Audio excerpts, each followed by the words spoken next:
দেখ হারামজাদি কতগুলো টাকা কামাই করছি, দেখ তোর এই স্বামীর এতগুলো টাকা আছে, আমাকে কেন ধোকা দিলি, কেন বিশ্বাসঘাতকতা করলি মিথ্যা বল? কথা বলবা না, আমি তোমাকে কোনো ধোকা দেই না, কোনো কিছু। আমি আমার বলছি, মেজাজ খারাপ করো না। আমি বলছি আমার স্বামী আছে, সন্তান আছে, এটা জানার পরেও মানে তোমাদের প্রবাসে যারা থাকো না, মেয়ে মানুষ দেখো না, লোভ লালসা সামলাতে পারো না, এটা তোমাদের বদ অভ্যাস।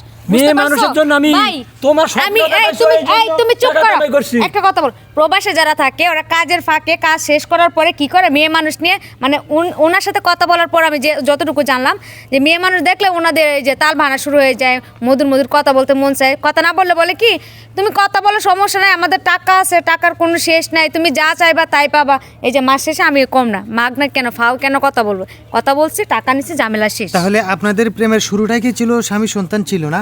হ্যাঁ, ওরাই ছিল বিয়ের আমার পরে। কথা শুনেন ভাই আরেকবার ভালো করে। ও আমাকে এখন যে কথাটা আপনাদের সামনে সবার সামনে মিডিয়ার সামনে বলতেছে, আমাকে এইভাবে এরকমভাবে কোনোদিনও বলে নাই। ও বলছে আমি অনেকগুলো বছর বিদেশে কাটাইলাম ওর জন্য। ও বলছে কি আমরা বাড়ি করব, বিল্ডিং করব, তালার উপর তালা উঠাবো, তোমাকে বিয়ে করব, সংসার করব।